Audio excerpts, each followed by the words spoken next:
Assalamualaikum warahmatullahi wabarakatuh dan selamat sejahtera.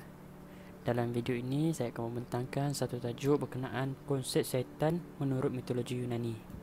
Sebelum saya memulakan pembentangan ini, saya akan memperkenalkan diri dahulu.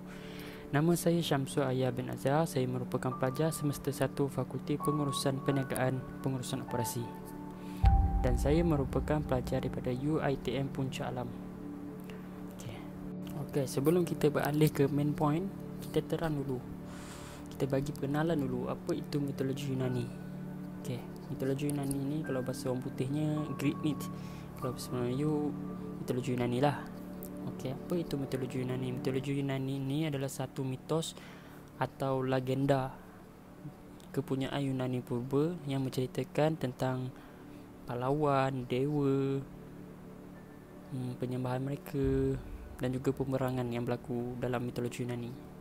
Okey, seterusnya mitologi Yunani ini wujud secara jelas dalam karangan, tapi ada juga tak jelas, seperti yang tersirat dalam tembika palsu yang selalu kita tengok kan dalam buku sejarah, macam tu ada juga kot. Okey, mitologi Yunani ini juga telah memberikan pengaruh yang luas terhadap budaya, seni dan juga sastera tamadun barat,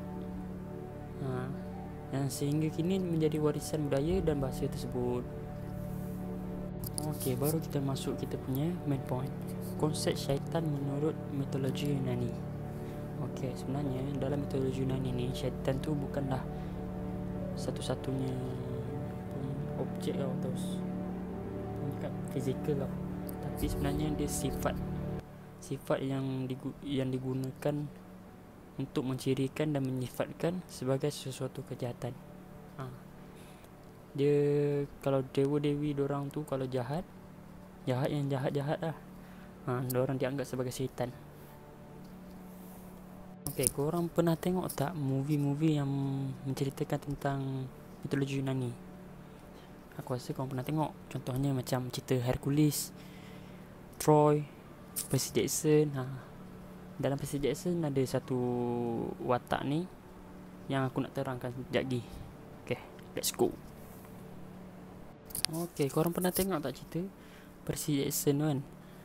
Percy Jackson tu dia ada Kronos tau. Tapi Kronos tu dia bukan bentuk macam slide ni. Kronos tu dia besar, bertanduk, lepas tu dia macam berapi tau.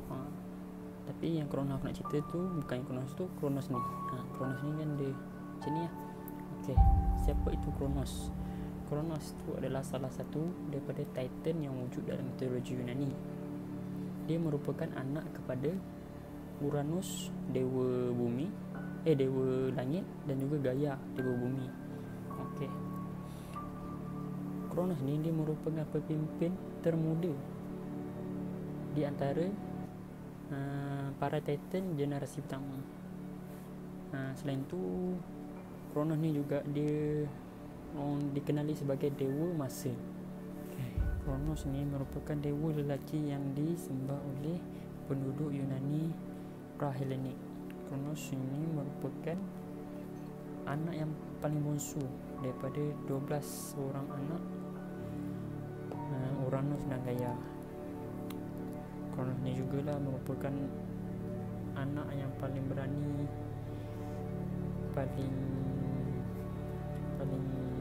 gila kuasa senang cakap lah, sebab dia suka memimpin. Okey, sekarang aku nak cerita part paling penting dalam video ni. Okey, kenapa Kronos tu dianggap sebagai syaitan menurut mitologi Yunani? Okey, jom. Kronos ni dianggap kejam dan dianggap sebagai syaitan apabila kisah dia macam ni. Uranus, bapa kepada Kronos, mengurung keturunan mereka di Tartarus. Oleh itu, bini kepada Uranus ni, Gaia, marah. Yalah, keturunan diorang kena kurung kan, Gaia ni marah. So Gaia ni dia arahkan Titan untuk menentang Uranus, tapi semua tak berani kecuali Kronos. Lalu Gaia pun bagi satu sabit kepada Kronos. Bermulalah kisah kejam tersebut. Okey, Kronos dia menentang Uranus dengan cara berlawan dengan memotong alat sulit bapanya Uranus tu. Kat situ kita boleh tengok sifat kejam dia kan. Dia potong bapa dia punya alat sulit, lepas tu dia campakkan ke bumi. Kalau kita pun takkan, kalau bergaduh pun takkan sampai potong alat sulit kan. Dia potong alat sulit bapa dia. Kronos juga dapat dilihat dengan sifat kejamnya apabila dia telah berkahwin dengan Rhea. Bila mereka berkahwin, mereka dikurniakan dengan beberapa anak, iaitu seperti Demeter, Hestia, Hera, Hades, Poseidon dan juga Zeus. Okay. Satu hari tu Kronos ni diramalkan akan dijatuh tahta dia dirampas. So dia takut, dia menelan anak-anak, semua anak-anaknya dia telan. Sebab takut punya pasal dia telan walaupun anak dia. Dekat situ kita nampak dia punya kejam juga. Tapi anak yang keenam tu, iaitu Zeus, tidak dapat sebab Rhea tu ditukarkan Zeus tu dengan batu. Dia balut dengan kain, batu tu dia balut dengan kain. So Kronos bukan telan anak Zeus, tapi Kronos telan batu tu. Yang dianggap, dia ingat itu Zeus, tapi Zeus sebenarnya disorokkan di kereta. Okay, seterusnya nak cerita pasal sifat Kronos ni. Kronos ni dia terutama sekali kejam lah. Kejam, memang kejam. Tapi dia seorang pemimpin yang bersifat antagonis dengan protagonis, iaitu pembangkang dan juga penyokong pada masa-masa tertentu lah. Dia jadi macam tu. Okay, seterusnya kita akan cerita tentang ciri-ciri Kronos ni. Kalau kita dapat lihat daripada gambar, dia seorang yang berbadan besar, berjambang dan juga selalu memegang sabit. Seorang yang menggunakan sabit sebab dia dapat daripada mak dia, iaitu Gaia. Dia seorang yang kuat, tapi ada juga satu sumber ni mengatakan kekuatan dia boleh mengangkat 1000 tan. Kuat lah tu 1000 tan. Yalah, dewa kan, mungkin itu kepercayaan orang tamadun Yunani lah. Dia boleh mengangkat sehingga 1000 tan. Sekarang saya akan cerita tentang tugas Kronos. Kronos ni merupakan pemerintah, dan dia telah meletakkan dirinya sebagai penguasa alam semesta. Dia juga meletakkan dirinya sebagai pemerintah yang agung, dan dia tidak mahu sesiapa saja merampas tahtanya, dan dia sanggup buat apa saja untuk menjaga tahtanya. Kronos juga dianggap sebagai God of Time, iaitu bapa kepada masa. Namun demikian, matlamat Kronos ini tidak kesampaian apabila Zeus telah mengalahkan Kronos apabila Zeus telah dewasa.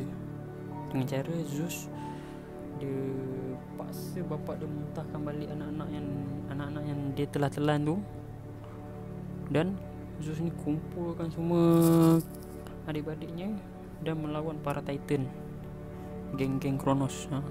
Geng-geng Zeus lawan geng-geng Kronos, dan geng Kronos ni kalah. Diorang dicampakkan ke Tartarus. Namun ada sumber yang mengatakan setelah Kronos ni telah dibuang, dia telah mendapat perlindungan daripada Janus, iaitu raja dari Itali, yang menjaganya dengan baik, berkongsi tahta. Sanggup raja tu berkongsi tahta, dan dia bersama-sama memerintah zaman tersebut.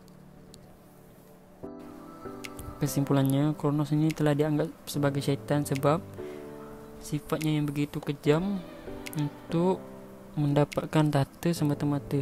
Dia sanggup buat apa saja. Dia sanggup menggadaikan nyawa bapanya, anak-anaknya untuk mendapatkan tahta. Oleh sebab itu, kita sebagai manusia,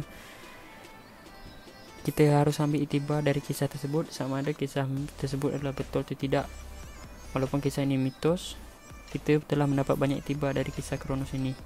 Sebagai umat Islam, disebutkan oleh Allah tidak akan mencabar seorang manusia itu melainkan dengan kemampuannya. Kita haruslah bersabar dan redha pada setiap yang diberi dan diuji kepada kita. Sekian pembentangan daripada saya. Wabillahi wa taufiq wal hidayah. Wassalamualaikum warahmatullahi wabarakatuh. Jumpa lagi.